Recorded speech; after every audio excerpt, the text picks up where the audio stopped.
Hello दोस्तों, जय हिंद दोस्तों। लक्ष्यता एजुकेशन हब में आपका स्वागत है। आज हमारा टॉपिक है, आज हम पढ़ेंगे कर्क रेखा, मकर रेखा, विषुवत रेखा। ठीक है, हमारा टॉपिक है कर्क रेखा, मकर रेखा और विषुवत रेखा। ठीक, ये हमारी जो विषुवत रेखा है, विषुवत रेखा, तो ये पृथ्वी को दो भागों में बांटती है। विषुवत रेखा पृथ्वी को दो भागों में बांटेगी। इसको भूमध्य रेखा भी कहते हैं। ठीक है, क्या बोलते हैं? विषुवत रेखा, विषुवत रेखा या भूमध्य रेखा, भूमध्य रेखा। ठीक है, क्या बोलते हैं? विषुवत रेखा या भूमध्य रेखा। ठीक है, तो ये हमारी पृथ्वी को दो भागों में बांटती है। तो इसका जो ऊपर वाला भाग है उसको बोलते हैं हम उत्तरी ध्रुव। क्या बोलते हैं? उत्तरी ध्रुव।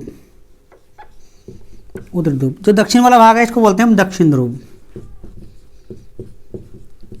दक्षिण ध्रुव। ठीक, ऊपर वाले भाग को हम उत्तरी ध्रुव बोलेंगे और निचले वाले भाग को बोलते हैं हम दक्षिण ध्रुव। ठीक है, अभी जो हमारी जो रेखा दो भागों में बांट रही है, जो हमारी पूरी पृथ्वी है, तो उसको दो भागों में बांट रहे हैं, उत्तरी ध्रुव और दक्षिण ध्रुव।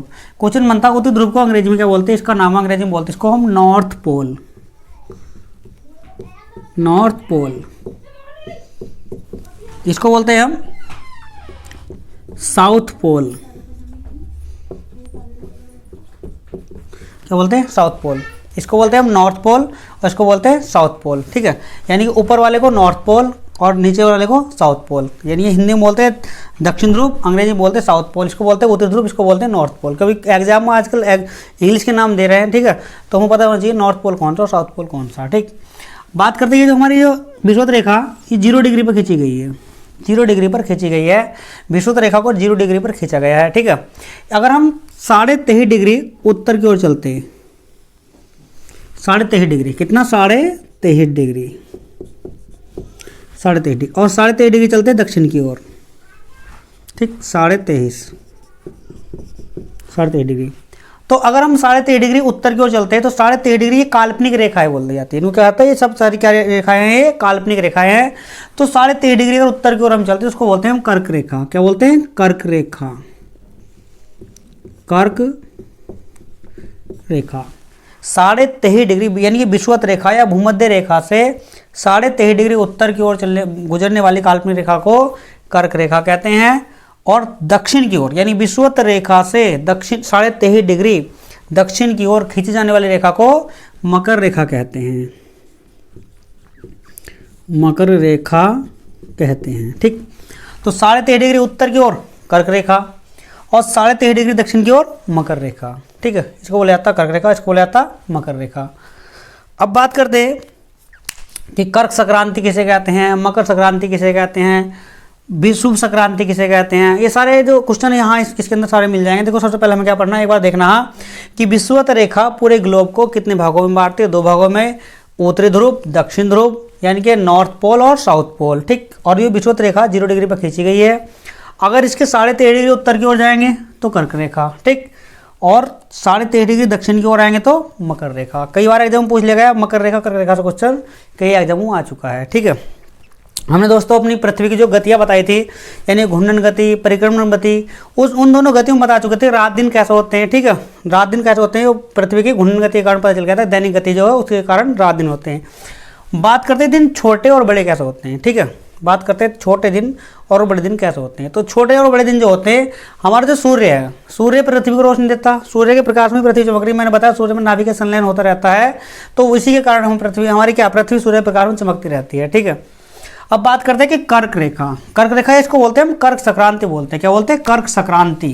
कर्क संक्रांति की एक स्थिति होती है, उस स्थिति को हम कर्क संक्रांति कहते हैं। कर्क संक्रांति होती क्या? देखो, उत्तरी ध्रुव में जब सूर्य है, उत्तरी ध्रुव में जब हमारा पृथ्वी का उत्तरी का भाग सूर्य के सामने पड़ेगा तो अधिक गर्मी होगी। ठीक है, तो 21 जून को सूर्य पृथ्वी पर लंबत पड़ता है। क्या पड़ता है? लंबत। देखो, क्वेश्चन बनेगा 21 जून को सूर्य पृथ्वी पर लंबत पड़ता है, तो इस दिन उत्तरी गोलार्ध में क्या होता है?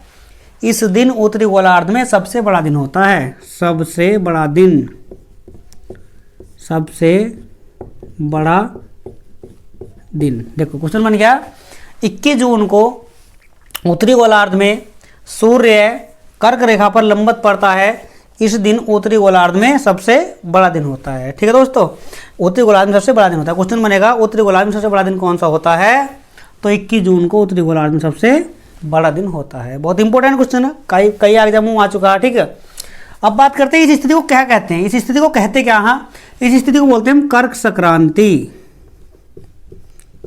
कर्क संक्रांति, ठीक है। क्वेश्चन बनेगा कर्क संक्रांति किसे कहते हैं। ठीक है दोस्तों, अभी पैट की जो परीक्षा के बारे में सिलेबस बता दिया गया है। पैट की परीक्षा में ज्योग्राफी भी खोली गई, हिस्ट्री भी खोली गई। हमारे इस चैनल के माध्यम से पैट की यानी कि पीईटी जो प्राइमरी जो टेस्ट होगा, एलिजिबिलिटी टेस्ट होगा, उसके लिए सारी वीडियो हमारी मिलती रहेंगी। और पैट का एग्जाम में जितने सिलेबस उन्होंने खोला है, सारे सिलेबस हमारे चैनल पर पढ़ाया जाएगा। कोई भी सिलेबस का कोई भी क्वेश्चन बाहर नहीं जाएगा। ठीक है, पैट हो यानी जितनी यूपी ट्रिपल एसटी कोई भी एग्जाम हो, 50,000 वैकेंसी आने वाली है। तो 50 की 50,000 वैकेंसी किसी भी डिपार्टमेंट की आ जाए, हमारे चैनल से सारी जीएस आपको मिलती रहेगी। जीएस सारे यानी कि सारे जितने भी उसमें सब्जेक्ट खोलेंगे सारे हमारे चैनल पर मिलते रहेंगे। ठीक है, तो कोई भी क्वेश्चन बाहर नहीं जाएगा। ठीक है, तो बात करते हैं कि कर्क संक्रांति किसे कहते हैं। कर्क संक्रांति किसे कहते हैं, जब सूर्य 21 जून को कर्क रेखा पर लंबवत पड़ता है तो उस स्थिति को कर्क संक्रांति कहते हैं। क्या बोलते हैं, कर्क संक्रांति। और इस दिन क्या होता, इस दिन उत्तरी गोलार्ध में सबसे बड़ा दिन होता है। ठीक है, अब मैं बता चुका हूँ पहले वाले वीडियो में कि पृथ्वी क्या है, अपनी दूरी पर घूम रही, अपनी दूरी पर घूमते घूमते घूमते सूर्य चक्कर लगा रही। तो जब ये सिरा सूर्य के पास पहुंचा तो कुछ समय बाद, कुछ महीनों बाद फिर ये वाला मकर रेखा वाला सिरा पहुंचेगा सूर्य के पास, क्योंकि सूर्य तो स्थिर है, अपनी जगह पर स्थिर है, पृथ्वी घूम को उसके पास जा रही है। ठीक है, तो फिर ये सिरा पहुंचेगा सूर्य के पास, कौन सा, मकर रेखा वाला सिरा सूर्य के पास पहुंचेगा। ठीक है, तो ये स्थिति कब होगी, एक स्थिति ऐसी आएगी, पहले जब 21 जून को सूर्य लंबवत पड़ा था तो ठीक कुछ महीने बाद, लगभग 6 महीने के बाद, 6 महीने के अंतराल से मकर रेखा पर सूर्य लंबवत पड़ेगा। ठीक, तो मकर रेखा पर सूर्य लंबवत कब पड़ेगा, 22 दिसंबर को।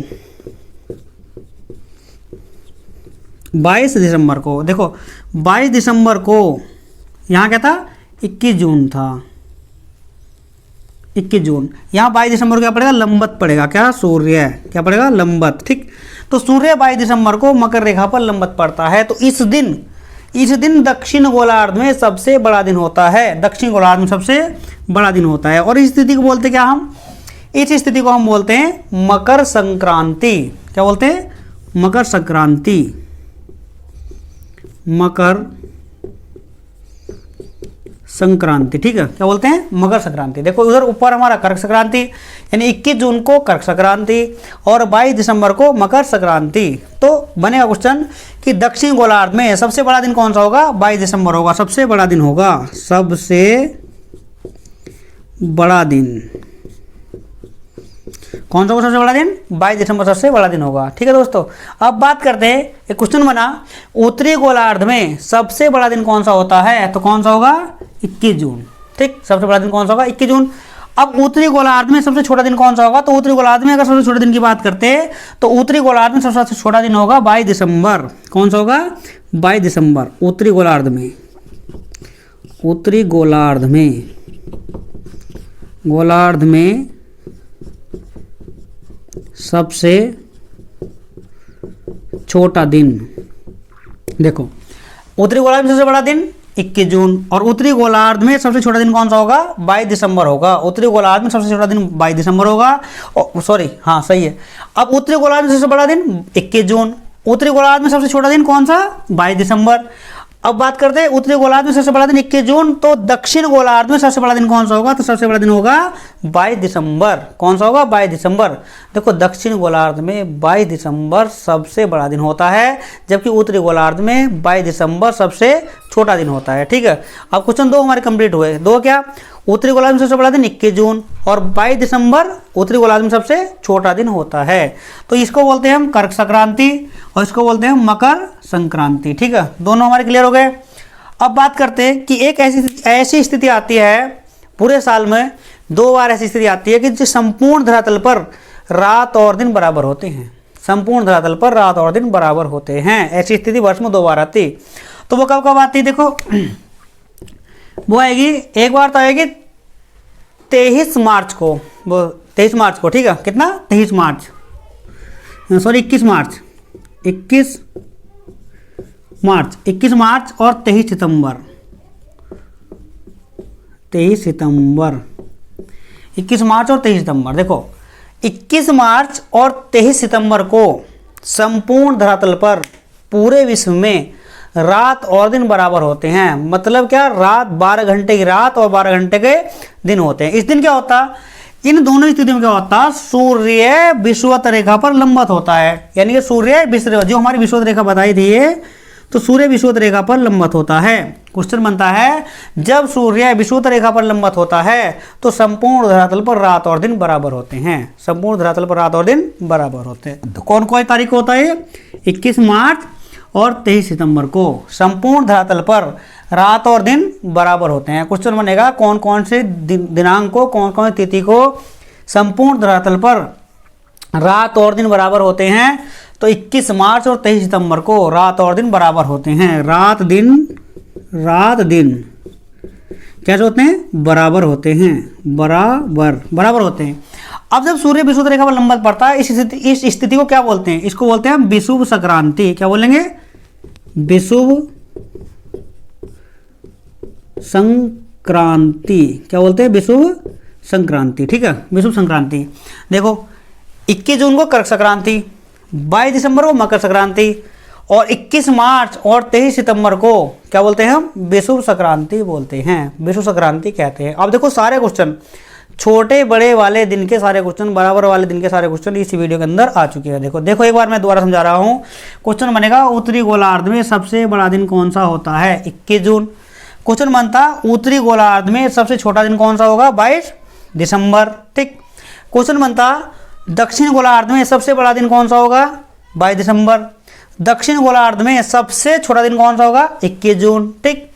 बात करते संपूर्ण धरातल पर रात और दिन बराबर कब होते हैं, तो 21 मार्च और 23 सितंबर को संपूर्ण धरातल पर रात और दिन बराबर होते हैं। ठीक है, तो ये हमारा छोटे बड़े दिन का हमारा वीडियो आपके सामने, जो इसमें जो जितने भी क्वेश्चन यहाँ से बने, इसको कर्क संक्रांति, इसको मकर संक्रांति, इसको विषुव संक्रांति कहते हैं। अब ये क्वेश्चन एग्जाम आता कि कर्क रेखा भारत के कितने राज्यों से होकर गुजरती है। ये क्वेश्चन एग्जाम अक्सर रिपीट होता रहता है। ठीक है,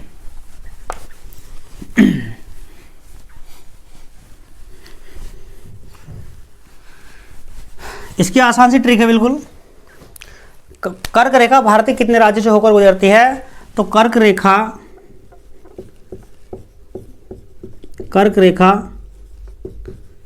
भारत के कितने राज्यों से गुजरती है, 8 राज्यों से, 8 राज्यों से गुजरती है, 8 राज्यों से गुजरती है, 8 राज्यों से गुजरती है। देखो हमने एक ग्लोब बनाया था, इस ग्लोब में हमारा क्या, विषुवत रेखा, यहाँ क्या हमारा कर्क रेखा और यहाँ क्या था, मकर रेखा। ठीक। अब हमारा जो भारत का जो मैप बनेगा, यहाँ 23.5 डिग्री पर कर्क रेखा थी और 23.5 डिग्री पर मकर रेखा। तो अगर हम भारत के मैप की बात करेंगे, भारत हमारा बनेगा, तो हम भारत की अगर स्थिति जानेंगे तो इस तरह से भारत की स्थिति हमारे कहाँ, इस तरह से हमारी भारत की स्थिति यहाँ पड़ेगी। हमारा जो मैप पड़ेगा, भारत यहाँ पड़ेगा। ठीक है, एशिया महाद्वीप में स्थित है भारत, हमारा एशिया महाद्वीप में स्थित है। तो थोड़ा इंडिकेट कर बताया जा रहा है, एशिया महाद्वीप में स्थित है। तो क्वेश्चन बनता है, जो कर्क रेखा है, कर्क रेखा भारत के कितने राज्यों से होकर गुजरती है, तो कर्क रेखा भारत के 8 राज्यों से होकर गुजरती है। ऐसे याद करने की आसान सी ट्रिक है भाई, सभी लोगों ने अपनी अपनी अलग ट्रिक है, लेकिन हमारी अलग है, शायद आपको याद रहे। देखो इसकी ट्रिक है, मित्र पग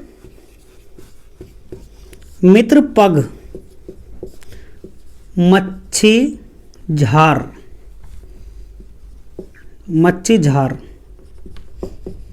बहुत आसान ट्रिक है, मित्र पग मच्छी झार। इसी ट्रिक को एक बार याद कर लो। हमने दर्रों की ट्रिक बनाई है, दर्रों की ट्रिक भी हमारी स्पेशल ही है क्योंकि हमारी अपनी खुद की ट्रिक है। तो दर्रों की ट्रिक भी एक बार दर्रे पढ़ लो, एक बार दर्रों वाली वीडियो हमारी जाकर पढ़ लो, दर्रे सारे कंप्लीट हो जाएंगे। बात करते हैं कर्क रेखा की, एक बार कर्क रेखा पढ़ लो, कर्क रेखा सारे कितने राज्य गुजरी, 8 के 8 बिल्कुल आपके एकदम मुँह जबानी याद हो जाएंगे। देखो मित्र पग मच्छी झार, ज़्यादा कोई बड़ी ट्रिक ना, मित्र पग मच्छी झार। ठीक है, तो मी से मिजोरम,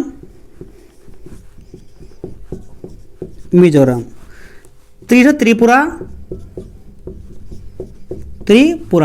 पै से पश्चिम बंगाल, गै से गुजरात, मैं से मध्य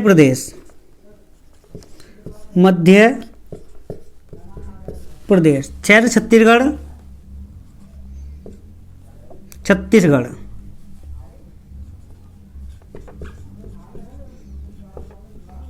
छत्तीसगढ़। जैसे झारखंड, जैसे झारखंड, झारखंड। और ऐसे राजस्थान, राजस्थान। ठीक, राजस्थान। देखो एक बार ट्रिक याद कर ली तो आराम से सोते हुए बता दोगे कौन से राज्य से गुजर रही है, कौन सा। और क्वेश्चन क्या बनता, क्वेश्चन भी पिछली बार पुलिस में पूछा गया था, यूपी ट्रिपल एससी में पूछ लिया गया, बीडीओ पटवारी ऐसे एग्जाम में क्वेश्चन पूछ लिया था। देखो हमारी वीडियो में कोई भी क्वेश्चन ऐसा, चाहे यूपी ट्रिपल एससी का कोई एग्जाम हो, चाहे किसी भी कोई भी एग्जाम हो, ऑल इंडिया कोई भी एग्जाम हो, किसी भी राज्य का, किसी भी स्टेट का हो, ये नहीं कि यूपी के स्पेशली पढ़ा रहे हैं, किसी भी राज्य का कोई सा भी एग्जाम हो, सभी राज्यों में हमारे जो जितने भी हम वीडियो दे रहे हैं सभी राज्यों में आपका कवर करेगा, ऑल इंडिया एग्जाम में कवर करेगा। एक बार पढ़ लो बस बात खत्म हो, क्योंकि भारत तो भाई सभी के लिए है ना, रेखा जो गुजरी है पूरे विश्व से गुजरेगी। तो मित्र पग मच्छी झार, मित्र पग मच्छी झार क्या बना, मी से मिजोरम, तय से त्रिपुरा, पै से पश्चिम बंगाल, गै से गुजरात, मै से मध्य प्रदेश, छह से छत्तीसगढ़, झ से झारखंड, रै से राजस्थान। बिल्कुल आसान है, बिल्कुल आसान ट्रिक है, याद करना। हाँ एक बार याद कर लो फिर क्रम में लगा लेंगे। ठीक है, क्रम में लगाने के लिए कई एग्जाम में पूछ लिया गया कि क्रम में कैसा, यानी गुजरी कैसे, कर्क रेखा भारत से गुजरती कैसे। तो ये तो हो गया हमारा सूत्र जिससे हम केवल राज्य याद कर सकते हैं। 8 राज्य हमारे याद हो गए। ठीक है, बात करते हैं ना क्रम में कैसे लगाया जाए। देखो यहाँ से उठा लो, सबसे पहले नंबर पर हमारा गुजरात आएगा, गुजरात। नंबर 2 पर आ गया हमारा राजस्थान, राजस्थान। नंबर 3 पर आ गया हमारा मध्य प्रदेश, मध्य प्रदेश। नंबर 4 पर आ गया हमारा छत्तीसगढ़, छत्तीसगढ़। नंबर 5 पर आ गया हमारा झारखंड, झारखंड। और नंबर 6 पर आ गया हमारा पश्चिम बंगाल, पश्चिम बंगाल। नंबर 6 पर पश्चिम बंगाल। ठीक है, नंबर 6 पर क्या आ गया, पश्चिम बंगाल। नंबर 6 पर पश्चिम बंगाल आ गया हमारा। और नंबर यानी कि नंबर 6 पर पश्चिम बंगाल। और नंबर 7 पर हमारा मिजोरम, क्या है, मिजोरम, सॉरी त्रिपुरा, त्रिपुरा, त्रिपुरा। ठीक है, और फिर हमारा क्या पड़ेगा, मिजोरम, मिजोरम। ठीक, देखो एक बार याद करते हैं। कर्क रेखा भारत के 8 राज्यों से गुजरती है। इसका सूत्र है मित्र पग मच्छी झार, मित्र पग मच्छी झार। अब मित्र पग मच्छी झार ये तो हमारे 8 राज्यों को याद करने की ट्रिक हो गई। ठीक है, 8 राज्यों को याद करने की ट्रिक हो गई हमारी। सबसे पहले क्या हमारा मिजोरम, फिर क्या त्रिपुरा, फिर क्या बना हमारा, यानी कि पग से पै से पश्चिम बंगाल, और गै से गुजरात, और मैं से मध्य प्रदेश, और 6 से छत्तीसगढ़, और झ से झारखंड, रै से राजस्थान। ठीक है, तो ये हमारे क्या हो गए, ये 8 राज्यों से जो कर्क रेखा हमारी गुजरती है। यदि बाई चांस किसी एग्जाम में क्रम से पूछ ले कि कौन सा राज्य पहले पड़ेगा, ये तो याद करनी ट्रिक थी हमारी कि हमने 8 राज्य याद कर लिए, बात खत्म होगी। ठीक है, कहीं एग्जाम में अभी तक ये पूछा गया, कई बार ये पूछ लिया गया कौन से राज्य से गुजरती है, कौन से राज्य से नहीं गुजरती, बस ये क्वेश्चन आता है। लेकिन फिर कहीं क्रम में पूछ ले तो सबसे पहले कौन सा, इसमें से उठा लो बस, गुजरात, जो भारत के मैप के अकॉर्डिंग चलना पड़ेगा। फिर उसके बाद नंबर 2 पर राजस्थान, नंबर 3 पर मध्य प्रदेश, नंबर 4 पर छत्तीसगढ़, और नंबर 5 पर झारखंड, नंबर 6 पर पश्चिम बंगाल, नंबर 7 पर त्रिपुरा, और नंबर 8 पर मिजोरम। ये भारत का सबसे 8वां राज्य जिस हिसाब से ये हमारी कर्क रेखा गुजरती है। ठीक है, तो ये ट्रिक हमारी कर्क रेखा भारत की कितने राज्य गुजरती है, तो मित्र पग मच्छी झार 8 राज्य से, 8 के 8 राज्य मैंने क्रम में ही बता दिए, और इसका ट्रिक भी दे दी। एक बार ट्रिक याद कर लो, क्रम अपना आराम से लगा सकते हैं, क्योंकि भारत के मैप के अनुसार ये लगाया जाएगा। तो कर्क रेखा जो काल्पनिक रेखा, ये सारी रेखा कैसे होती हैं, ये काल्पनिक रेखाएं होती हैं। इससे नेक्स्ट वीडियो में हम आपको देशांतर रेखा और अक्षांश रेखा के बारे में बताएंगे। और दोस्तों पैट के सिलेबस खोल दिए गए हैं, 9 विषय खोल रहे हैं उसमें पैट में, तो जितने भी उसमें विषय खोल रहे हैं हम सारे विषय आपको देंगे अपने चैनल के माध्यम से। कोई भी एग्जाम ऐसा ना होगा, यूपी ट्रिपल एससी के सारे एग्जाम हमारे चैनल से जुड़े रहे। एक बार सब्सक्राइब और लाइक और बेल आइकन का बटन दबा देना, आपको सारी वीडियो मिलती रहेंगी। ठीक है दोस्तों, ओके।